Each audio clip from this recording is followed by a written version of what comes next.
The following content is provided under India's first open courseware program. Your support will help RJ Academy continue to offer high-quality educational resources for free. Statistical thermodynamics chemistry की वो branch है जो quantum chemistry को thermodynamics से directly relate करती है। सबसे पहले इस कोर्स के अंदर हमने कुछ फॉर्मूलेज याद किए जिनकी हेल्प से आप लोग W कैलकुलेट कर सकते हो, चाहे आपके पास पार्टिकल डिस्टिंग्विशेबल हो या फिर आपके पास पार्टिकल इनडिस्टिंग्विशेबल हो। उसके बाद हमने कुछ थ्योरीज को देखा, चाहे वो आपकी थ्योरी एंसेंबल हाइपोथेसिस की हो या फिर आपकी थ्योरी बोल्ट्जमैन डिस्ट्रीब्यूशन की हो। एंसेंबल हाइपोथेसिस का जनरल इंट्रोडक्शन आपके सिलेबस में था, इसीलिए वहां पर हम लोगों ने canonical ensemble, micro canonical ensemble और ग्रैंड कैनोनिकल एंसेंबल का जनरल इंट्रोडक्शन पढ़ा और उसके बाद हम लोगों ने सीधा बोल्ट्जमैन डिस्ट्रीब्यूशन को पढ़ना शुरू किया। बोल्ट्जमैन डिस्ट्रीब्यूशन के अंदर आप लोगों ने पार्टीशन फंक्शन को इंट्रोड्यूस कराया और फिर आपने कुछ फीचर्स देखे पार्टीशन फंक्शन के। लास्ट क्लास के अंदर मैंने आपको कुछ फॉर्मूलेज याद कराए थे जिनसे आप लोग थर्मोडायनेमिक एंटिटीज को कैलकुलेट कर सकते हो अगर आपको Q गिवन होगा, यानी कि अगर आपको पार्टीशन फंक्शन गिवन होगा। इसका मतलब आप लोगों ने कुछ रिलेशंस याद कर लिए हैं जिनके बेसिस के जिनका यूज कर आप लोग अपनी थर्मोडायनेमिक एंटिटीज, चाहे वो आपका इंटरनल एनर्जी हो, U हो, G हो, H हो, A हो, Cp हो, Cv हो, प्रेशर हो, इन सबको कैलकुलेट कर सकते हो अगर आपको Q गिवन होगा। फॉर्मूलेज आप लोगों ने लास्ट क्लास में याद किए थे। इस क्लास के अंदर हम लोग कुछ क्वेश्चंस देखेंगे जो प्रीवियस ईयर आपसे पूछे गए थे CSIR नेट के अंदर या फिर गेट के अंदर, और सीखेंगे अगर आपको उस टाइप के क्वेश्चन मिले तो किस तरीके से आपको उन क्वेश्चंस को एग्जाम के अंदर अप्रोच करना है। तो चलिए शुरू करते हैं आज की क्लास।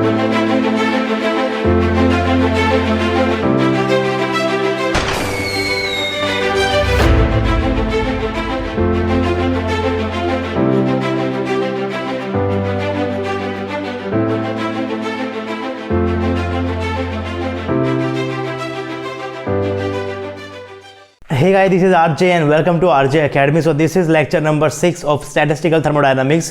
अभी तक हम लोग काफ़ी कुछ पढ़ चुके हैं और उम्मीद करता हूं कि आप लोगों ने प्रीवियस लेक्चर्स देख लिए होंगे स्टैटिस्टिकल थर्मोडायनामिक्स के। अगर आपने अभी तक प्रीवियस लेक्चर्स नहीं देखे हैं तो प्लीज़ जाकर प्रीवियस लेक्चर देख लीजिए। आपको सभी के सभी लेक्चर एक सीरीज़ के अंदर प्लेलिस्ट के अंदर देखने को मिल जाएंगे RJ Academy के यूट्यूब चैनल के ऊपर। तो आपको ज़्यादा कुछ नहीं करना है, तो यूट्यूब चैनल के ऊपर जाना है, वहाँ पर प्लेलिस्ट के कॉलम को खोलना है और उसके अंदर जाकर आप उन चैप्टर्स को पढ़ सकते हो जिनको आपने अभी तक नहीं पढ़ा है। तो स्टैटिस्टिकल थर्मोडायनामिक्स के अगर आपने प्रीवियस लेक्चर्स नहीं देखे हैं तो आप लोग वहाँ पर जाकर प्रीवियस लेक्चर्स को देख सकते हो। लास्ट क्लास में हमने कुछ फॉर्मूलेज याद किए थे कि आखिर किस तरीके से आप लोग अपनी थर्मोडायनामिक एंटिटीज़ को, चाहे वो आपका U हो, G हो, H हो, A हो, किस तरीके से आप लोग इन एंटिटीज़ को कैलकुलेट कर सकते हो अगर आपको पार्टीशन फंक्शन गिवन होगा। तो आपने सिर्फ फॉर्मूलेज अभी तक पढ़े हैं और उम्मीद करता हूं कि आपको सारे के सारे फॉर्मूलेज याद हो गए होंगे। आपको सभी के सभी फॉर्मूलेज याद करने हैं, एटलीस्ट आपको फॉर्मूला तो याद होना ही चाहिए। अगर आपको फॉर्मूला याद नहीं होगा तो आप क्वेश्चंस वैसे भी नहीं कर सकते। तो फॉर्मूले को याद करना है, चाहे आप उन्हें कैसे भी याद कीजिए, आपको सभी के सभी फॉर्मूलेज याद होने चाहिए। आज इस क्लास में हम लोग कुछ क्वेश्चंस करेंगे उन्हीं फॉर्मूले के ऊपर बेस की, किस तरीके से अगर आपको पार्टीशन फंक्शन गिवन होगा तो किस तरीके से आप लोग U को कैलकुलेट करते हो, G को कैलकुलेट करते हो, A को निकालते हो या फिर Cp और Cv को निकालते हो। जैसा कि आप लोग यहाँ पर देख सकते हो, मैंने यहाँ पर क्वेश्चन लिखा हुआ है। सबसे पहले इसी क्वेश्चन से हम लोग स्टार्ट करते हैं। मैं क्वेश्चन को पढ़ देता हूँ आपके सामने। क्वेश्चन आपके पास है, a certain system of non interacting particle has the single partition function as f is equal to at raise to the power m upon का v। यहां पर जो आपके पास है ये पार्टीशन है, it's not particle here, it should be partition. So a certain system of non-interacting particle has the single partition function as f is equal to at raised to the power m upon में v where a is a constant and you have to calculate the average energy of the particle. जब भी आपसे वो कोई भी particle की energy आपसे पूछ रहा है, इसका मतलब वो उसकी इंटरनल एनर्जी आपसे पूछ रहा है। अगर आपसे कोई भी मेंशन ना करे, वो सिंपल लिख देता है कि पार्टिकल की एनर्जी क्या है, एवरेज एनर्जी क्या है, तो इसका डायरेक्ट मतलब ये है कि वो आपसे इंटरनल एनर्जी पूछ रहा है, यानी कि वो आपसे U को कैलकुलेट कराना चाहता है। अब आपको इस क्वेश्चन के अंदर ज़्यादा कुछ नहीं गिवन है, आपको सिर्फ और सिर्फ क्या गिवन है, ये फंक्शन गिवन है। और ये फंक्शन कैसा फंक्शन है, पार्टीशन फंक्शन है। आपको पता है कि अगर आपको पार्टीशन फंक्शन गिवन होगा तो वहाँ से आप लोग अपनी थर्मोडायनेमिक एंटिटीज को कैलकुलेट कर सकते हो, चाहे वो आपका P हो, V हो, S हो, T हो, H हो, G हो, A हो, U हो। आप सभी की सभी चीज़ों को कैलकुलेट कर सकते हो अगर आपको एक पार्टीशन फंक्शन गिवन होगा। तो आपसे क्वेश्चन ने पूछा है कि आप किस तरीके से इसकी एवरेज एनर्जी को कैलकुलेट करते हो, यानी कि U को आप लोग किस तरीके से कैलकुलेट करते हो। तो मैंने आपको बताया था कि अगर आपको पार्टीशन फंक्शन गिवन है तो आपको सिर्फ फॉर्मूले के अंदर वैल्यूज को पुट करना है और उसको कैलकुलेट कर लो कि आपके पास वो निकल कर आने वाला है। तो सबसे पहले फॉर्मूला आपको याद होना चाहिए। सॉल्यूशन के अंदर सबसे पहले मैंने यहाँ पर क्या लिखा हुआ है, फॉर्मूले को ही लिखा हुआ है कि आखिर फॉर्मूला क्या है आपके u को कैलकुलेट करने का। तो फॉर्मूला आप लोग यहां पर देख सकते हो, u equal to K T square del by del T of L N Q at constant v। इस फॉर्मूले को आपको याद करना ही है, फॉर्मूला आपको याद होना चाहिए। क्वेश्चन में क्या गिवन है, आपको फंक्शन गिवन है, मैंने यहां पर इसको क्यू लिख दिया। आप यहां पर एफ लेके भी चल सकते हो, मैंने यहां पर क्या लिखा डायरेक्ट क्यू लिख दिया। आप लोगों ने यहां पर क्यू के टर्म में पढ़ा है, तो आप लोग जैसे आपको फंक्शन गिवन होगा तो उसको आप लोग क्यू की फॉर्म के अंदर लिख लो ताकि आपको कोई भी आगे जाकर दिक्कत ना हो। तो Q आपको गिवन है A T raise to the power m upon का v, और आपको क्या कैलकुलेट करना है, U को कैलकुलेट करना है, टोटल इंटरनल एनर्जी को आपको कैलकुलेट करना है। तो चलिए सबसे पहले देखते हैं कि आखिर इस फॉर्मूले के अंदर से आपको कौन कौन सी चीज नहीं गिवन है। आपको K क्या होता है, बोल्ट्जमैन कांस्टेंट, आपको पता है वो कांस्टेंट है। तो आपको जो आप यहाँ पर जितने भी ऑप्शन देख सकते हो तो सारे के सारे ऑप्शन आपके पास K की फॉर्म में है, यानी कि आपको इसकी वैल्यू पुट करने की जरूरत नहीं है। तो K को आप लोग एज इट इज लेकर चलोगे। उसके बाद आपको टेम्परेचर नहीं गिवन है, लेकिन जो आपके पास ऑप्शन गिवन है क्वेश्चन के अंदर, हर एक ऑप्शन के अंदर आपको जो है वो टेम्परेचर एज ए टी ही लिखा हुआ है। दैट मींस टेम्परेचर भी एक तरीके से आपको पता है और वो टी के बराबर है, आप उसे टी के बराबर मान सकते हो। उसके बाद आपको चाहिए del by del T of L N Q. अगर आपके पास क्यू है तो आपके पास एल एन क्यू है, अगर आपके पास एल एन क्यू है तो आपके पास उसका del by del T of L N Q भी है। तो इस तरीके से आपको सिर्फ इस चीज को कैलकुलेट करना है, del by del T of L N Q at constant v। आपको इस चीज को सिर्फ और सिर्फ कैलकुलेट करना है, और q यानी कि पार्टीशन फंक्शन भी आपको गिवन है। तो वैल्यूज को पुट कर दीजिए, आपको सिर्फ और सिर्फ डिफरेंशिएट तो करना है इस क्वेश्चन के अंदर। तो वैल्यूज को मैंने यहां पर पुट किया, q की जगह क्या पुट कर दिया, A T raise to the power m upon में v। ये आपने q की जगह इक्वेशन के अंदर पुट कर दिया। जैसे ही आप इसे डिफरेंशिएट करने लगोगे, डिफरेंशिएशन एक ऑपरेटर है, आपको ऑपरेटर के बारे में पता होगा। अगर डिफरेंशिएट करते वक्त आपके पास कोई वेरिएबल है, उसके साथ कोई कांस्टेंट अटैच है, तो डिफरेंशिएशन की प्रॉपर्टी है कि वो कांस्टेंट को वहां से बाहर निकाल देता है। अगर आप लोगों को डिफरेंशिएशन के अंदर कोई भी दिक्कत है तो क्वांटम केमिस्ट्री के कोर्स के अंदर मैंने आपको स्टार्टिंग में डिफरेंशिएशन के फॉर्मूलेज बता रखे हैं, किस तरीके से आप लोग डिफरेंशिएट करते हो अगर आपके पास अलग अलग टाइप के फंक्शन हो। यहां पर हम लोग डायरेक्ट डिफरेंशिएशन का यूज करेंगे। मैं आपको इन डेप्थ डिफरेंशिएशन यहां पर नहीं बता रहा हूं किस तरीके से कर रहा हूं, वैसे भी काफी बेसिक डिफरेंशिएशन हम लोग यहां पर करने वाले हैं। तो आपको अलग से मेंशन है क्वेश्चन के अंदर, जो आपके पास ए है ये क्या है, कांस्टेंट है। डिफरेंशिएट करते वक्त आप यहां पर एट कांस्टेंट v ले रहे हो, यानी कि आपका जो वॉल्यूम है वो भी आप क्या लेना चाहते हो, कांस्टेंट ही करना चाहते हो। तो यानी कि आपका जो v है वो भी कांस्टेंट है। वेरिएबल क्या रहेगा आपके पास, सिर्फ t, और t के रिस्पेक्ट में आपको क्या करना है, इसको डिफरेंशिएट करना है। और t के ऊपर जो पावर है m, ये m एक क्या है आपके पास, कांस्टेंट है। तो आप क्या करो, इस ln जो आपके पास q है, इसकी आपके पास जो q गिवन है, मैं यहां पर इसको q को अलग से लिख देता हूं। q आपके पास गिवन है A T raise to the power m upon में v। सबसे पहले आप इसका क्या कर लो, इसका लॉग ले लो। तो मैंने यहां पर क्या लगा दिया, यहां पर मैंने ln लगा दिया, और यहां पर मैंने क्या लगा दिया, ln लगा दिया। लॉगरिथम की प्रॉपर्टी होती है ln a इंटू में b, आपके पास क्या होता है ln a plus ln b। अगर आपके पास a और b डिवाइड में गिवन हो गया, यानी कि ln a बाई b होगा, तो ये आपके पास बराबर होता है ln a माइनस का ln b। तो इन प्रॉपर्टीज का हम लोग यूज करेंगे। और एक प्रॉपर्टी आपके पास ये भी है, ln a ऑफ की पावर अगर m होगी तो पावर जो है वो आगे आ जाती है, पावर आगे आ गई, और साथ में आपके पास क्या बच जाएगा, ln a बच जाएगा। तो लॉगरिथम की इन तीन प्रॉपर्टीज का यूज करेंगे और अपनी इक्वेशन को एक्सपेंड करेंगे, और उसके बाद हम लोग अपने u को कैलकुलेट करने वाले हैं। तो मैंने यहाँ पर इसकी वैल्यू को रखा हुआ है, a बाई b को मैंने एज एक चीज ले ली। मान लीजिए आपके पास क्या है, ये a है, t बाई एन टी की raise to the power m क्या आपके पास b है। तो आप इसे क्या लिखोगे, ln a plus ln b। तो आपने क्या लिखा हुआ है, ln a plus ln b। इस m को आप लोग क्या कर सकते हो, पावर में ले सकते हो। उसके बाद दोबारा से प्रॉपर्टी लगाएंगे और पावर को यहां से आगे ले जाएंगे, पावर को यहां से आगे ले आएंगे। तो मैंने कुछ नहीं किया हुआ है, सिर्फ लॉग की प्रॉपर्टीज का यूज किया है और मैंने उसको इस तरीके से सॉल्व कर दिया। अब आपको पता है कि u को कैलकुलेट करते वक्त आपको, यानी कि इस पार्शियल डेरिवेटिव को कैलकुलेट करते वक्त आपको वॉल्यूम को जो है वो कांस्टेंट लेना है, वॉल्यूम को जो है वो कांस्टेंट लेना है। तो वॉल्यूम भी कांस्टेंट है, एक कांस्टेंट आपको क्वेश्चन के अंदर गिवन है, यानी कि ये पूरी की पूरी टर्म एक तरीके से क्या है आपके पास, कांस्टेंट है। मैं इसके ऊपर अलग से फोकस क्यों कर रहा हूं, क्योंकि कांस्टेंट का डिफरेंशिएशन आपके पास क्या होता है, जीरो होता है। और इन द एंड आपको इस ln q को डिफरेंशिएट करना है विद रिस्पेक्ट टू t। तो जब आप इस पूरी टर्म को डिफरेंशिएट करोगे, जब आप इस पूरी टर्म को डिफरेंशिएट करोगे, तो ये तो आपके पास क्या है, कांस्टेंट है। कांस्टेंट का डिफरेंशिएशन क्या हो जाएगा, जीरो। तो ये तो क्या बन जाएगा, पास जीरो बन जाएगा। मैंने यहां पर लिखा हुआ है m क्या है, कांस्टेंट है। आप बेसिकली क्या कर रहे हो, d by D T of m of ln t कर रहे हो। डिफरेंशिएशन एक ऑपरेटर होता है, अगर आपके पास कोई कांस्टेंट है तो इस कांस्टेंट को जो है वो बाहर निकालने की टेंडेंसी रखता है, तो m आपके पास बाहर आ जाएगा, और ln t का डिफरेंशिएशन होता है आपके पास 1/t। ये आपको पता होना चाहिए। तो m आपके पास बाहर आ जाएगा और ln t का डिफरेंशियल क्या हो जाएगा 1/t। तो आपके पास जो चीज़ निकल के आ जाएगी वो निकल कर आ जाएगी del by del t of ln q at constant v is equivalent to m/t के आपके पास बराबर आ जाएगा। तो ये चीज़ आपको पता है, आप यहाँ पर इसकी वैल्यू को पुट कर दीजिए, जो आपका u है वो क्या निकल जाएगा kt का स्क्वायर डॉट mt अपॉन में आप t से t को काट सकते हो, तो आपके पास जो आंसर आ गया वो क्या आ गया mkt। आप यहाँ पर ऑप्शन में देख सकते हो, आपके पास mkt जो है वो ऑप्शन नंबर ए गिवन है।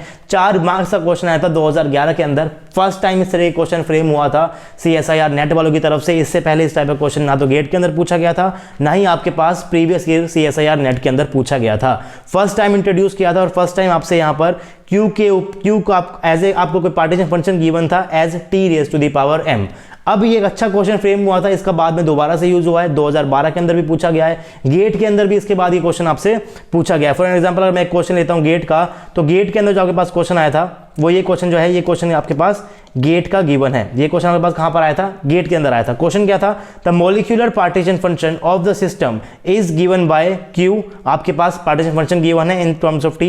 ये एक बहुत बड़ा सा फंक्शन आपको गिवन था, आप देख सकते हो यहाँ पर जो क्यू है वो कितना बड़ा फंक्शन आपको गिवन है, ये आपके पास फंक्शन गिवन था। Where the symbol has usual meaning the heat capacity at constant volume for the above system आपसे निकलवाई गई थी। यानी कि इसने आपसे क्या पूछा है, CV पूछा है। और CV को कैलकुलेट करने के लिए आपको क्या चाहिए, आपको U चाहिए। CV आपके पास क्या होता है, du/dt होता है, अगर मैं 1 मोल की बात कर रहा हूं। तो बेसिकली आपके पास यहाँ पर आपको CV को कैलकुलेट करना है, लेकिन CV को कैलकुलेट करने के लिए आपको U के बारे में पता होना चाहिए, किस तरीके से आप U को कैलकुलेट कर सकते हो। तो बेसिकली दोनों क्वेश्चन क्या थे, एक तरीके के ही थे, एक स्टेप वो आगे गया है। U को कैलकुलेट करो, उसके बाद आपको क्या करना है, उसके बाद CV को कैलकुलेट करना है। तो अगर U निकल गया तो CV को कैलकुलेट करना तो बहुत ही सिंपल है, आपको सिर्फ T के रिस्पेक्ट में डिफरेंशिएट करना है। तो देखते हैं हम लोग U कैसे निकालेंगे। जैसे मैंने अभी आपको बताया इस क्वेश्चन के अंदर ऊपर मैंने आपको बताया है, आपको क्या करना है, आपको फंक्शन गिवन है, फंक्शन आपको गिवन है, उससे आप क्या निकाल लीजिए, पहले ln q निकाल लीजिए, उसके बाद उसको t डिफरेंशिएट कर दीजिए और आपके पास एक तरीके के फॉर्म निकल कर आ जाएगी। और उसको आप क्या करो, ऊपर इस इक्वेशन के अंदर पुट कर दीजिए, यहां से u निकल जाएगा, u के बाद आपका CV निकल जाएगा। अब आपके पास इस टाइप के क्वेश्चंस काफी ज्यादा आ चुके हैं, उसके बाद भी CSIR नेट के अंदर भी इस टाइप का क्वेश्चन पूछ लिया है। तो हम इसकी एक शॉर्ट ट्रिक बनाएंगे। अगर आपको फंक्शन पार्टीशन फंक्शन टेम्परेचर की फॉर्म में गिवन होगा या फिर टेम्परेचर के ऊपर कोई भी पावर गिवन होगी, तो उस फॉर्म में आप लोग डायरेक्ट इक्वेशन को देखकर ही बता दोगे कि इसका आंसर क्या निकलने वाला है। इसका मतलब जैसे ही आप इस क्वेश्चन को देखोगे, आप इस इक्वेशन को देखोगे, आप देखते ही बता दोगे कि इसका आंसर क्या होने वाला है, U इसके अंदर क्या होने वाला है। जैसे कि मैं इस क्वेश्चन को देख रहा हूं, मैं इस इक्वेशन को देख रहा हूं, मैंने इस इक्वेशन को देखा, कुछ माइंड में कैलकुलेशन की और अब मुझे पता है कि इसका आंसर जो है वो ऑप्शन ए है। 3R जो है वो इसका आंसर ए है। ये नोट्स मैंने बनाए हैं, इसका मतलब ये नहीं है कि मुझे इसका आंसर पहले से ही पता था, मैंने ऑप्शन के अंदर आंसर नहीं देखे थे, मैंने लिटरली इक्वेशन को यहां से देखकर ही इस क्वेश्चन को किया है। और आप भी इस क्वेश्चन को एक सिर्फ और सिर्फ इक्वेशन को देखकर कर सकते हो।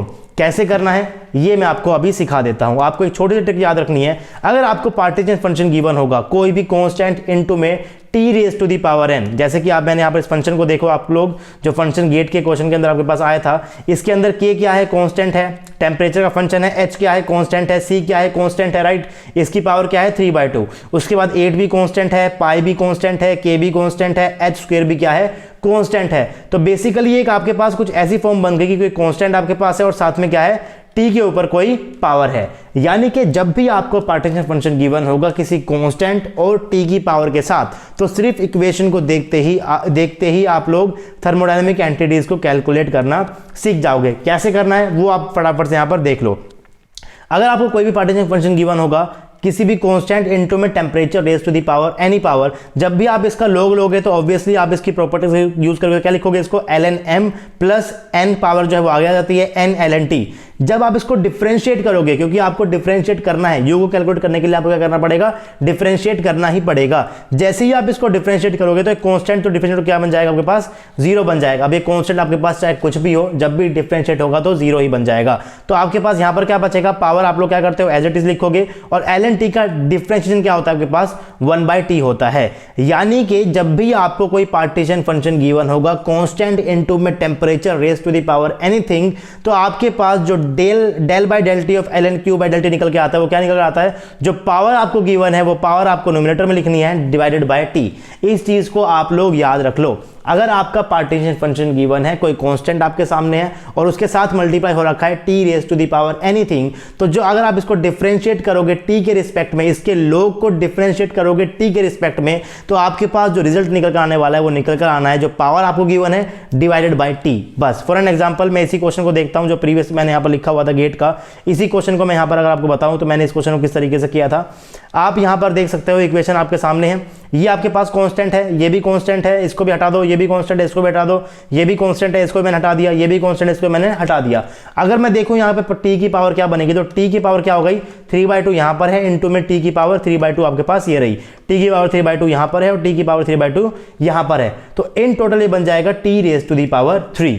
अगर मैं इस फंक्शन को लोग लेकर डिफरेंशिएट करूंगा टी के रिस्पेक्ट में, तो आपके पास जो रिजल्ट निकल कर आएगा वो ऑब्वियस सी बात है, वो निकल कर आएगा 3/t, क्योंकि आपको क्या करना है, पावर को लिखना है डिवाइडेड बाय टी। ये आपके पास रिजल्ट निकल कर आ गया del by del T of L N Q at constant volume. अगर मैं यू को निकालना चाहूं तो यू को निकालने के लिए आपको कुछ नहीं करना पड़ता है, फॉर्मूला मैंने ऊपर यहां पर लिखा हुआ था, आप फॉर्मूला देख सकते हो, del by del T of L N Q, इसको जो भी आपके पास ये वैल्यू निकल कर आई उसको आपको के टी स्क्वायर से क्या करना पड़ेगा, मल्टीप्लाई करना पड़ेगा। वैल्यू आपके पास निकल कर आई है 3/t, आपको किससे मल्टीप्लाई करना है, इसको के टी स्क्वायर से मल्टीप्लाई करना पड़ेगा। स्क्वायर से टी कट जाएगा तो क्या आ गया आपके पास 3kt आ गया। ये आपके पास निकल कर आया है u, आपको क्या चाहिए सी भी चाहिए। सी भी कैसे निकालते हो, D U by D T, यानी कि इस टर्म को एक बार फिर से डिफरेंशिएट कर दो टी के रिस्पेक्ट में, तो क्या आपके पास आंसर आ जाएगा 3k। तो इस 3r यानी कि मैं आपका आंसर आएगा 3k अगर मैं बात करूं एक पार्टिकल की, लेकिन यहां पर आपके पास मोल में गिवन था, आपके पास जो आंसर्स हैं वो r में गिवन है, इसका मतलब यहां पर मोलर की बात कर रहे हैं, तो u के फॉर्मूले के अंदर भी हम लोग जो है वो r का ही यूज करेंगे।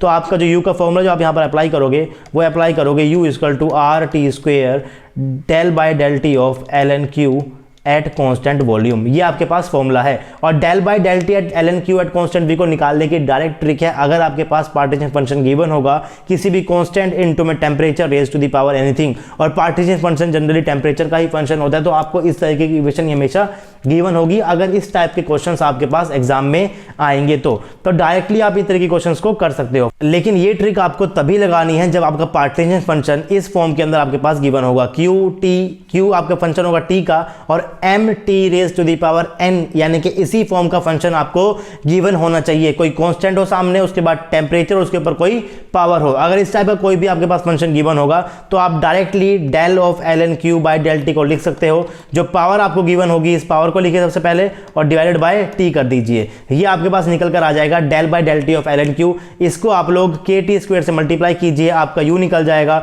और इस तरीके से आप लोग बाकी सब एंटिटीज को भी कैलकुलेट कर सकते हो। अगर यू निकल गया तो सी भी आप लोग निकाल लोगे, फिर आप वहां से एच भी निकाल लेते हो, सीपी को भी निकाल लेते हो, तो वो सब चीजें आप लोग लास्ट क्लास के अंदर पढ़ चुके हो कि आपको किस तरीके से फॉर्मूलेस को याद करना है। तो यू निकल गया तो सीबी को निकालना बहुत ही इजी हो जाएगा। अब क्वेश्चंस एग्जामिनर क्या करता है ना कि आपके फंक्शन को धीरे धीरे चेंज कर देता है। अब अगर आपको इसकी ट्रिक पता चल गई, एक बार आ गया एग्जाम के अंदर, गेट में आ गया, फिर नेट में दोबारा भी आ गया, तो बच्चे जो है वो उसकी ट्रिक को याद कर लेते हैं, तो वो फंक्शन को भी धीरे धीरे चेंज करता रहता है। 2015 में किस तरह का क्वेश्चन आया, जो आपके पास क्वेश्चन था मैं उसको पढ़ देता हूं एक बार। क्वेश्चन आपके सामने है, a single particle partition function for a system has the form f is equal to av e raised to the power bt, the average value of energy per particle will be। अब इस question के अंदर ज्यादा कुछ भी नहीं किया, सिर्फ फंक्शन को, पार्टीशन फंक्शन की फॉर्म को चेंज किया है, और आपके पास कैसी आ गई, एक एक्सपोनेंशियल फॉर्म आपके पास आ गई। फंक्शन के आपके पास a v e raised to the power bt। आपको क्या कैलकुलेट करना है, सबसे पहले del by del T of L N Q at constant v। Volume यहाँ पर क्या होगा, कांस्टेंट होगा, तो वॉल्यूम आपके पास कांस्टेंट है, a भी आपके पास क्या है, कांस्टेंट है, लेकिन आपके पास जो टेम्परेचर है वो एक्सपोनेंशियल पावर के साथ गिवन है इस बार। ये आपके पास इस तरीके की फॉर्म आपके पास नहीं बनी। अगर इस तरीके की फॉर्म नहीं बनी तो आप लोग इस शॉर्ट ट्रिक को यूज नहीं करोगे जो मैंने आपको अभी बताई है। आपको अपने तरीके से ही इस केस के अंदर चलना पड़ेगा और उसी तरीके से आपको इसको सॉल्व करना पड़ेगा। सबसे पहले आपको क्या करना है, जो आपके पास क्यू गिवन है A B E raise to the power B T, आपको एल एन क्यू को कैलकुलेट करना है। एल एन क्यू आप लोग निकाल लीजिए, उसके बाद जो निकल के आएगा उसको डिफरेंशिएट कीजिए टी के रिस्पेक्ट में एट कॉन्स्टेंट वॉल्यूम। जो आपके पास निकल कर आएगा उसको आप लोग के टी स्क्वायर से मल्टीप्लाई कर दीजिए, आपका यू निकल कर आ जाएगा। और इसी तरीके से आपको इस क्वेश्चन को करना पड़ेगा। ज्यादा लेंथी क्वेश्चन नहीं है, दो तीन स्टेप में आपका क्वेश्चन भी इजीली हो जाएगा। तो इस क्वेश्चन को करिए, जो भी आपका आंसर निकल कर आता है उसे कमेंट बॉक्स के अंदर कमेंट कर दीजिए, ताकि आने वाले बच्चे इस वीडियो को देखें तो वो कमेंट बॉक्स में जाकर आंसर को चेक कर सके। उसके बाद एक और क्वेश्चन देखते हैं। क्वेश्चन आपका अलग तरीके से भी फ्रेम हो सकता है। क्वेश्चन मैं आपको दिखा देता हूं। अगर आपको इस तरीके के क्वेश्चन के अंदर आपको अपनी थर्मोडायनेमिक एंटिटीज को निकालना है तो किस तरीके से आप लोग निकालोगे। क्वेश्चन आपके सामने है, consider a 2 level quantum system with energy E1 equal to 0 and E2 equal to E। आपके पास क्या है, 2 लेवल की क्वांटम सिस्टम है। जो आपके पास E0 दी हुई है, ये आपके पास 0 ही है, इसको आप E1 भी बोल सकते हो। जो आपके पास E2 यानी कि जो आपका सेकंड लेवल है, उसकी एनर्जी आपके पास क्या है, E गिवन है। The Helmholtz energy of the system is, यानी कि आपसे वो क्या पूछ रहा है, ए को पूछ रहा है। तो इन थर्मोडायनेमिक एंटिटीज को निकालने के लिए आपको जिस चीज की जरूरत है वो है पार्टीशन फंक्शन की।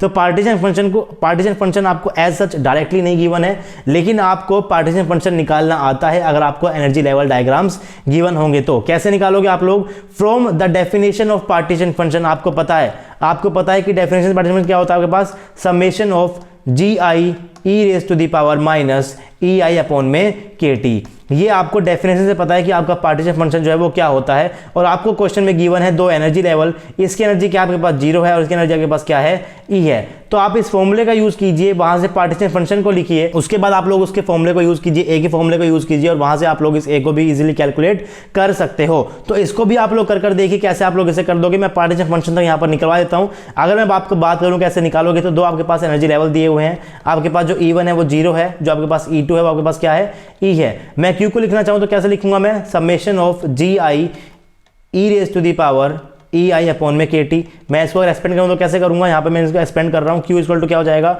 G1 E raise to the power minus का E1 अपॉन में K T plus G2 E raise to the power minus का E2 अपॉन में के टी। अब यहाँ पर E1 और E2 की वैल्यू पुट कर दीजिए, G1 G2 की वैल्यू पुट कर दीजिए। अगर उसने डिजनरेसी नहीं दी हुई है तो आप यहाँ पर क्या मान के चलोगे, उसे 1 मान कर चलोगे। तो फंक्शन में बन जाएगा 1 इंटू में e raise to the power 0 upon में के टी प्लस 1 इंटू में e raise to the power minus का ई अपॉन में के टी। ये पूरी टर्म क्या बन जाएगी आपके पास, e raise to the power minus 0, वो आपके पास क्या होता है 1। तो ये आपके पास पूरी टर्म क्या बन जाएगी आपके पास 1 बन जाएगी। तो आपके पास फंक्शन बन जाएगा 1 plus E raise to the power minus E upon में के टी। तो आपने यहां से इस तरीके से Q को निकाल दिया है। पार्टीशन फंक्शन आपके पास है, अब आपको क्या निकालना है, A को निकालना है। आप किस तरीके से A को निकालोगे, उसके लिए आपके पास फॉर्मूला है जो मैंने आपको लास्ट क्लास में बताया था। उस फॉर्मूले को अप्लाई करो, अपने आंसर तक पहुंचो और सही आंसर को कमेंट बॉक्स के अंदर आप लोग कमेंट कर दीजिए, ताकि बाकी बच्चों के लिए वो हेल्पफुल हो जाए जो इन क्वेश्चन को सॉल्व नहीं कर पा रहे हैं। बट आई होप कि अगर आपने लेक्चर सीरीज में देखा होगा तो आप इन क्वेश्चंस को इजीली कैलकुलेट कर सकते हो।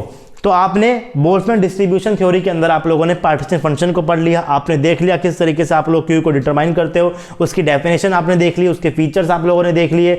अब हम लोग पढ़ने वाले हैं कि अगर आपके पास अलग अलग डिग्री ऑफ फ्रीडम है, ट्रांसलेशन मोशन आपके पास है, वाइब्रेशन मोशन आपके पास है, रोटेशन मोशन आपके पास है, तो उन केसेस के अंदर आप लोग अलग अलग मोशन के कोरस्पॉन्डिंग पार्टीशन फंक्शन को कैसे कैलकुलेट कर सकते हो, ताकि अगर आपसे कोई पूछे कि आपके पास कोई भी मॉलिक्यूल आपसे कोई पूछे कि इस मॉलिक्यूल का ट्रांसलेशन मोशन की वजह से इसकी एनर्जी में कितना चेंज हुआ है, अगर आपको उसको निकालना है तो आपको ट्रांसलेशन मोशन के कोरस्पॉन्डिंग पार्टीशन फंक्शन पता होना चाहिए। उसी तरीके से हम लोग क्या करेंगे, वाइब्रेशन को भी पढ़ेंगे, उसी तरीके से हम लोग क्या करेंगे, रोटेशन को भी पढ़ेंगे। तो हर एक डिग्री ऑफ फ्रीडम में कोरस्पॉन्डिंग हमें पार्टीशन फंक्शन पता होना चाहिए, ताकि हर एक डिग्री ऑफ फ्रीडम में कोरस्पॉन्डिंग आप लोग अपनी अपनी U को निकाल सको, A को निकाल सको, G को निकाल सको। वही सब चीजें हम लोग यहां पर करने वाले हैं। आपको पता है general expression of partition function क्या होता है, मैंने यहां पर लिखा हुआ है Q equal to summation of G I E raise to the power minus का ई आई अपॉन में के टी। ये जनरल एक्सप्रेशन है, इसी का यूज करेंगे और अपनी हर एक डिग्री ऑफ फ्रीडम के लिए हम लोग क्या निकाल लेंगे, अपने अपने पार्टीशन फंक्शन को निकाल लेंगे और उसको वहां पर हम लोग याद कर लेंगे, क्योंकि याद करना इंपॉर्टेंट है। क्वेश्चन यहां से बहुत ज्यादा आते हैं। हर एक डिग्री ऑफ फ्रीडम, सबसे पहले सबसे इंपॉर्टेंट कौन सा होगा आपके पास, वाइब्रेशन डिग्री ऑफ फ्रीडम है, ट्रांसलेशन डिग्री ऑफ फ्रीडम है और रोटेशन डिग्री ऑफ फ्रीडम है। तीनों से क्वेश्चन आ चुके हैं नेट के अंदर और क्वेश्चन यहां से आने के चांसेस भी ज्यादा है, क्योंकि ये क्वेश्चन बहुत फेवरेट टॉपिक है CSIR नेट वालों के लिए और यहां से बहुत सारे क्वेश्चंस आपको देखने को मिले हैं प्रीवियस ईयर भी। कुछ क्वेश्चंस को मैं करके भी दिखाऊंगा किस तरीके से आपको इन क्वेश्चंस को अप्रोच करना है। तो पढ़ते हैं कि मैंने यहां पर आगे क्या लिखा हुआ है। Partition function corresponding to various degree of freedom may be obtained using energy corresponding to any system at microscopic scale and degeneracy associated with it. अगर आप लोगों को ये पता होगा कि ट्रांसलेशन मोशन के कोरस्पॉन्डिंग एनर्जी लेवल्स किस तरीके से बनते हैं, वाइब्रेशन मोशन के कोरस्पॉन्डिंग एनर्जी लेवल किस तरीके से बनते हैं, तो आप उनका यूज कर बड़े इजीली अपने पार्टीशन फंक्शन को कैलकुलेट कर सकते हो। स्टार्ट हम लोग कहां से करेंगे, वाइब्रेशनल डिग्री ऑफ फ्रीडम से करेंगे। मैंने वाइब्रेशन स्टार्ट क्यों किया, मैंने क्यों ट्रांसलेशन पहले क्यों नहीं बोला, क्योंकि जब भी हम लोग पढ़ते हैं सबसे पहले हम किसको पढ़ते हैं, ट्रांसलेशन मोशन को, फिर हम किसको पढ़ते हैं, रोटेशन को, फिर हम किसको पढ़ते हैं, वाइब्रेशन को। तो यहां मैंने पहले वाइब्रेशन क्यों लिख दिया, इसीलिए लिख दिया क्योंकि ये थोड़ा सा लेंदी है, पहले कवर हो जाएगा तो बाद का जो टॉपिक है जल्दी जल्दी आपके पास हो जाएंगे। लेंदी क्यों है? क्योंकि हम इसके 2 इरा के अंदर पढ़ते हैं। अगर मैं बात करूं वाइब्रेशन डिग्री ऑफ फ्रीडम की, तो इट इज स्टडीड अंडर 2 इरा। एक आपके पास बिफोर क्वांटम, एक आपके पास जो है वो आफ्टर क्वांटम। इनके बीच में डिफरेंस क्या है ये मैं आपको बता चुका हूं प्रीवियस लेक्चर्स के अंदर, वो मैंने उसका जो एनर्जी लेवल डायग्राम है यहाँ पर मैं उनको बना देता हूं। अगर मैं बात करता हूं प्योर स्टैटिस्टिकल की, जो कि कौन सी थी? बिफोर क्वांटम, तो उस केस के अंदर हम लोग अपनी क्या लेते थे? ग्राउंड स्टेट एनर्जी को 0 लेते थे। उसके बाद आपके पास E1 क्या हो जाती थी? h न्यू, फिर E2 क्या हो जाती थी? 2h न्यू, E3 क्या होती थी? 3h new. ये सब चीजें मैं आपको बता चुका हूं प्रीवियस लेक्चर्स के अंदर। आपको कोई कंफ्यूजन है तो सीरीज को ध्यान से देखिए, लास्ट लेक्चर जरूर देखकर आइए ताकि आपको हर एक चीजें अच्छे से समझ में आए। E4 आपके पास क्या हो जाएगा? 4h new. अगर मैं इसका कोई जनरल एक्सप्रेशन तो क्या हो जाएगा आपके पास? En is equal to NH nu. तो ये इसका हो जाएगा जनरल एक्सप्रेशन अगर आप लोग बात करते हो प्योर स्टैटिस्टिकल की, बिफोर क्वांटम केमिस्ट्री की। अगर आप लोग देखो कि क्वांटम के बनने के बाद स्टैटिस्टिकल में जो चेंज हुआ था उसके एनर्जी लेवल अगर आप लोग बनाओगे तो वो क्या हो जाएगा पास? E0 के पास क्या होता है? Half h new. E1 हो जाएगा 3/2h न्यू। E2 क्या हो जाएगा? 5/2h new. E3 क्या हो जाएगा? 7/2h new.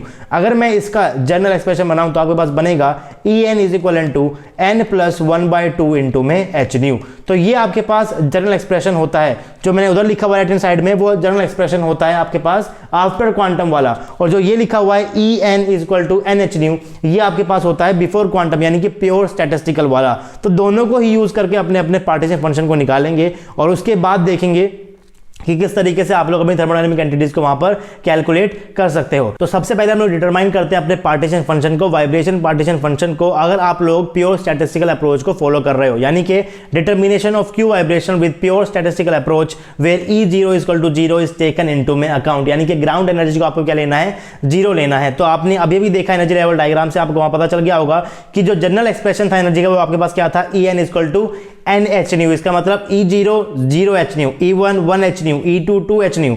और आपको ये सभी चीजें आप लोग यहां पर इस तरीके से लिख सकते हो। Ground state energy is neglected. Neglected मैंने क्यों बोला? क्योंकि आपके पास ये क्या है? 0 है, तो आप लोग उसकी एनर्जी को क्या कर रहे हो? नेग्लेक्ट ही कर रहे हो। जैसे कि आपको पता है from the definition of partition function, आपको पता है कि जो आपका Q है वो आपका बराबर होता है, Q इक्वल टू क्या होता है आपके पास? Summation of GI e raise to the power minus का EI अपॉन में KT। यहां पर आप लोग वैल्यूज को पुट करते जाओ। सबसे पहले मैं क्या करूंगा? इसको एक्सपेंड करूंगा और उसके बाद अपनी E1 E2 E3 G1 G2 G3 की वैल्यूज को पुट करूंगा और अपने पार्टीशन फंक्शन के जो एक्सप्रेशन है उसको एक्सपेंड करूंगा। तो जैसे ही मैं इसको खोलूंगा आप लोग क्या लिखोगे? G0 e raise to the power minus का E0 upon KT plus G1 e raise to the power minus का E1 upon KT plus G2 e raise to the power minus का E2 upon KT plus G3 e raise to the power minus E3 upon KT and so on. आप लोग इसे लिख सकते हो इस तरीके से। आप लोगों ने क्या कर दिया? इसको एक्सपेंड कर दिया। अब आपको क्या करना है? आपको पता है कि आपका E0 क्या है, आपको पता है कि आपका E1 क्या है, आपको पता है कि आपका E2 क्या है, आपको पता है कि G0 क्या है, आपको पता है कि G1 क्या है, आपको पता है G2 क्या है। तो इनकी वैल्यूज को मैंने यहां पर पुट कर दिया। यहां पर मैंने पुट कर दिया 1 dot e raise to the power 0, क्योंकि आपका E0 क्या है? 0 है, तो 0 अपॉन KT लिख लो या फिर खाली 0 लिखो, बात क्या है? एक ही है। फिर आपके पास आगे क्या हो जाएगा? 1 dot e raise to the power minus h nu upon KT plus 1 e raise to the power minus 2h nu upon KT plus 1 into में e raise to the power minus 3h nu upon KT, और इस तरीके से आगे चलता रहेगा। इसको solve करने के लिए, इस एक्सप्रेशन को थोड़ा सा इजी करने के लिए मैं यहां पर लेट कर रहा हूं। मैं यहां पर क्या कर रहा हूं? लेट कर रहा हूं e raise to the power minus का h न्यू अपॉन KT को x बोल रहा हूं, ताकि मैं मैथमेटिक्स से बाइनोमियल्स का यूज कर इसके सम को निकाल सकूं। जैसे कि आपने पढ़ा होगा मैथमेटिक्स के अंदर अर्थमेटिक मीन, आप लोग AP सीरीज आपने पढ़ी होगी, GP सीरीज आपने पढ़ी होगी कि उसका सम आप लोग किस तरीके से निकालते हो। फॉर एन एग्जांपल, अगर मैं आपको सीरीज देता हूं जिसके बीच में डिफरेंस 2 का है, 1 3 5 7 एंड सो ऑन, तो मैथमेटिक्स के अंदर कुछ बाइनोमियल्स होते हैं कि आप लोग अगर इसको n तक लेके जाओगे तो इसका सम क्या हो जाएगा? अगर मैं इन सबको ऐड करूंगा तो इनका सम क्या हो जाएगा? उस तरीके से आप लोग के पास एक ऐसी एक्सप्रेशन होती है 1 plus x square plus x cube. अगर आपके पास कोई इस तरीके का बाइनोमियल है तो उसका डायरेक्ट सम भी आपको पता है, जो कि आपके पास होता है 1 अपॉन में 1 माइनस का x, ये इसका डायरेक्ट सम होता है। अगर मैं अपनी इस पार्टीशन फंक्शन की इक्वेशन को इस फॉर्म में ले आऊं तो मैं इस बाइनोमियल का यूज कर उसका डायरेक्ट सम लिख सकता हूं। मैं इसको इस फॉर्म में कैसे ला सकता हूं? अगर मैं यहां पर e raise to the power minus h nu upon KT को x लेट कर लूं, अगर मैं इसको x लेट कर लूंगा तो आपके पास एक बाइनोमियल फॉर्म बन जाएगी, बाइनोमियल पॉलीमर बन जाएगा, जिसका आप लोग डायरेक्ट सम का फॉर्मूले को आप लोग यहां पर यूज कर सकते हो। मैंने क्या किया हुआ है? लेट किया है e raise to the power minus h nu upon KT को x, तो आपके पास जो पार्टीशन फंक्शन है वो क्या बन जाएगा 1 + x + x² + x³ and so on. और ये आपके पास मैथमेटिक्स के अंदर आपको इसका समेशन का फॉर्मूला पता है, जो कि आपका डायरेक्टली बराबर होता है 1/(1 - k x) के। जो मैंने x लेट किया था, मैंने उसकी वैल्यू को वापस यहाँ पर पुट कर दिया। तो बेसिकली आपका पार्टीशन फंक्शन यानी कि वाइब्रेशन मोशन के कोरस्पोंडिंग जो पास पार्टीशन फंक्शन था वो आपका बन गया 1/(1 - e⁻⁻ ht)। इस फॉर्मूले को आपको एज इट इज याद करना है, बहुत इंपॉर्टेंट फॉर्मूला है ये, इसके ऊपर काफी ज्यादा क्वेश्चन आपसे पूछे भी गए हैं। वाइब्रेशन डिग्री ऑफ फ्रीडम ज़्यादा इंपॉर्टेंट क्यों? क्योंकि ये टेम्परेचर सेंसिटिव भी होता है। अगर आप लोग टेम्परेचर को लो मानते हो तो उसका कोई भी आपको कंट्रीब्यूशन नहीं होता एनर्जी के अंदर। टेम्परेचर को हाई करते हो तो कंट्रीब्यूशन कितना दिखाती है वो RT के बराबर कंट्रीब्यूशन दिखाती है। उन सब चीज़ों को भी हम लोग यहाँ पर अभी बात करने वाले हैं। The unit of hν/K is equal to the unit of temperature, वो बात आपको पता भी है। यहाँ पर क्या है e⁻⁻ht। अब E के ऊपर कोई भी पावर होती है वो कोई ना कोई नंबर ही होता है, तो ऑब्वियसली इस पूरे की कोई भी यूनिट नहीं होनी चाहिए, इस पूरे की कोई भी यूनिट नहीं होनी चाहिए। टेम्परेचर यूनिट क्या होती है आपके पास? टेम्परेचर यूनिट आपके पास क्या है? केल्विन है। अगर इसकी यूनिट केल्विन है तो जो बाकी की तीन चीज आपके पास बच गई इस टर्म के अंदर, इस पूरी की भी जो यूनिट है वो भी केल्विन होनी चाहिए, तभी आप लोग उसे डिवाइड कर सकते हो। आप मीटर को मीटर से डिवाइड कर सकते हो, किलोमीटर को किलोमीटर से डिवाइड कर सकते हो, ग्राम को ग्राम से कर सकते हो। उसी तरीके से आप लोग केल्विन टेम्परेचर को ही केल्विन से डिवाइड कर सकते हो। इसका मतलब जो hν/K है इसकी यूनिट भी वही होनी चाहिए जो टेम्परेचर यूनिट होती है, यानी कि इसकी यूनिट भी क्या होनी चाहिए? केल्विन यूनिट ही होनी चाहिए। और क्योंकि इसकी यूनिट टेम्परेचर यूनिट होती है इसलिए मैं इसको क्या बोलता हूँ? hν/K को मैं क्या बोलता हूँ? थीटा वाइब्रेशन बोलता हूँ। कैरेक्टरिस्टिक वाइब्रेशनल टेम्परेचर मैं इसको बोल देता हूं। ये टर्म पहली बार यूज की थी आइंस्टीन ने अपनी theory of specific heat capacity की थ्योरी के अंदर इसने सबसे पहले इस टर्म को यूज किया था। मैंने इसको अलग से यहां पर लिखा भी हुआ है। This term is first used by Einstein in its theory of specific heat capacity of solids, जो कि समथिंग अराउंड 1900 की बात है, यानी कि उसी के अराउंड, यानी कि 19th सेंचुरी जब स्टार्ट हुई थी तब ये थ्योरी आई थी स्पेसिफिक हीट कैपेसिटी, और वहां पर जो है इस थ्योरी का यूज किया था आइंस्टीन ने, राइट। अब हम पढ़ते हैं कि आपके पार्टीशन फंक्शन का पूरा की पूरा जो एक्सप्रेशन है वो क्या हो गया। आप इसको इस फॉर्म में याद कर लीजिए या फिर इस फॉर्म में याद कर लीजिए। मोटी बात यह है कि आपको ये जो फॉर्मूला मैंने यहाँ पर लिखा हुआ है, जो मैंने पार्टीशन फंक्शन लिखा हुआ है वाइब्रेशन मोशन के कोरस्पोंडिंग, ये आपको एज इट इज याद होना चाहिए। इसका हम लोग आगे जाकर बहुत ज्यादा यूज करेंगे। तो ये हमने बात की अभी प्योर स्टैटिस्टिकल की, यानी कि जब आपकी जो ग्राउंड स्टेट एनर्जी है उसको हम लोग क्या कर देते थे? नेग्लेक्ट कर देते थे। लेकिन अगर आप लोग अपनी ग्राउंड स्टेट एनर्जी को नेग्लेक्ट नहीं करोगे तो आपका पार्टीशन फंक्शन क्या होगा? इसका मतलब determination of Q vibration when 0 point energy is taken into account after advent of quantum. इस स्टेज में जो आपकी डीजनरेसी है वो तो ब्रेक नहीं होती। आपके पास G0 क्या रहेगा? 1, G1 क्या रहेगा? 1, G2 क्या रहेगा? 1, G3 क्या रहेगा? 1, G4 क्या रहेगा? 1। तो डीजनरेसी तो आपके पास हर एक लेवल की क्या है? 1 1 1 1 है। लेकिन जो एनर्जी एक्सप्रेशन हो जाता है, जो आपके पास एनर्जी का जो एक्सप्रेशन है वो चेंज हो जाएगा, और हर एक लेवल की जो एनर्जी है वो भी चेंज हो जाएगी आफ्टर एडवेंट ऑफ क्वांटम। जो आप स्टैटिस्टिकल पढ़ते हो उसके अंदर अगर आप बात करो वाइब्रेशन मोशन की, तो उसका जो एनर्जी लेवल है उसका जनरल एक्सप्रेशन आपके पास बनेगा En = n+1 में hν। इसका मतलब E0 क्या? 1/2 hν, E1 क्या? 3/2 hν, E2 क्या? 5/2 hν, E3 क्या? 7/2 hν एंड सो ऑन। अब जैसे हमने अभी पीछे वाले जैसे हमने अभी लास्ट टाइम भी किया था, मैंने क्या किया था? मैंने Q की डेफिनेशन का यूज किया था, उसके बाद उसके एक्सप्रेशन का यूज किया, समेशन का यूज किया, मैंने उसको एक्सपेंड कर दिया और E1 की, E2 की, E0 की, E3 की वैल्यू को पुट किया, G0, G1, G2, G3 की वैल्यू को पुट किया, अपने पार्टीशन फंक्शन को वहां पर मैंने निकाल लिया। सेम वही स्टेप हम लोग यहाँ पर फॉलो करेंगे। आपको डेफिनेशन पता है, मैंने इसको एक्सपेंड कर दिया। आपके पास एक्सपेंड कैसे करूंगा मैं इसको? G0 e⁻⁻ plus G1 e⁻⁻ इसी तरीके से आप इसे एक्सपेंड कर दोगे। उसके बाद G0 की और E0 की वैल्यू को आप लोग पुट करते हो जाओ। जब इनकी वैल्यू को पुट करोगे तो आपके पास एक इस तरीके की फॉर्म बन जाएगी, Q = 1.e⁻⁻2kT। डॉट का मतलब यहाँ पर क्या है? मल्टीप्लीकेशन।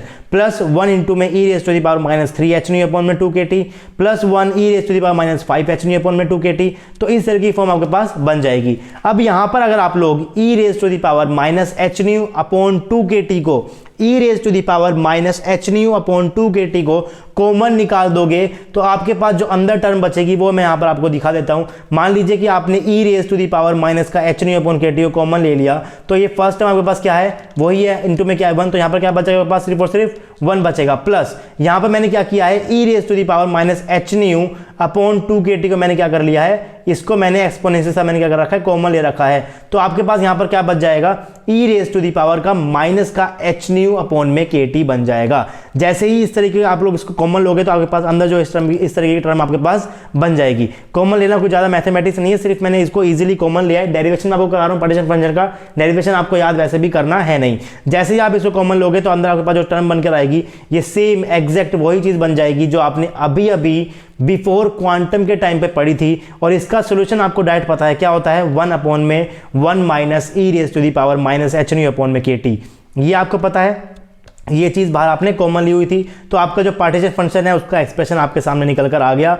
ये रहा आपका पार्टीशन फंक्शन। आप इसे इस फॉर्म में याद करो, इस फॉर्म में याद करो, उससे फर्क नहीं पड़ता। तो थीटा यहाँ पर क्या है आपके पास, वही theta vibration H nu upon में के। आप इसे इस फॉर्म में याद कर लो या फिर इस फॉर्म में याद कर लो, उससे फर्क नहीं पड़ता, लेकिन आपको एक फंक्शन याद होने चाहिए। तो आज ही क्लास के अंदर हम लोगों ने सिर्फ और सिर्फ पार्टीशन फंक्शन यानी कि वाइब्रेशन डिग्री ऑफ मोशन की कोरस्पोंडिंग जो उसका वाइब्रेशन फंक्शन होता है उसके फॉर्मूले को याद किया है। पूरी की पूरी समरी मैंने यहाँ पर लिखी है जो आपको याद करना है। प्योर स्टैटिस्टिकल के अंदर E0 0 होता है, En क्या हो जाएगा NH न्यू, जो आपका Q वाइब्रेशन है वो क्या हो जाएगा 1 अपॉन में 1 minus E raise to the power minus H nu upon में के टी। इस फॉर्म में याद कर लो या फिर आप लोग उसे इस फॉर्म में याद कर लो। क्वेश्चन इस फॉर्म से भी आए हुए हैं और क्वेश्चन इस फॉर्म से भी आए हुए हैं, तो अच्छा होगा कि आप लोग दोनों ही फॉर्म को याद रख लो और साथ में याद रखो कि जो आपका थीटा है वो क्या होता है आपके पास एच न्यू अपॉन में के होता है। आफ्टर एडवेंट ऑफ क्वांटम जो आपके पास एनर्जी एक्सप्रेशन वो क्या हो जाएगा, E0 क्या होता है 1/2 एच न्यू, En क्या हो जाएगा n प्लस 1/2 इंटू में एच न्यू, जो आपका Q वाइब्रेशन है अभी इसको डेराइव किया क्या हो जाएगा आपके पास e raise to the power minus H nu upon 2 K T upon में 1 minus E raise to the power minus H nu upon में के टी। ये फॉर्मूलेज आपको पता होने चाहिए, इसको भी आप इस फॉर्म में भी याद कर सकते हो और इस फॉर्म में भी याद कर सकते हो। तो आज हम लोगों ने सिर्फ और सिर्फ वाइब्रेशन मोशन के कोरस्पोंडिंग पार्टीशन फंक्शन को डिराइव किया है, किस तरीके से आप लोग उसे पार्टीशन फंक्शन को निकाल सकते हो। आगे के जो क्वेश्चंस हैं उनको हम लोग बाद में करेंगे, किस टाइप के क्वेश्चंस आते हैं नेक्स्ट क्लास में हम लोग उसको करने वाले हैं। और कुछ पार्ट अभी बचा हुआ है वाइब्रेशन का, उसको भी हम लोग नेक्स्ट क्लास के अंदर कवर करेंगे।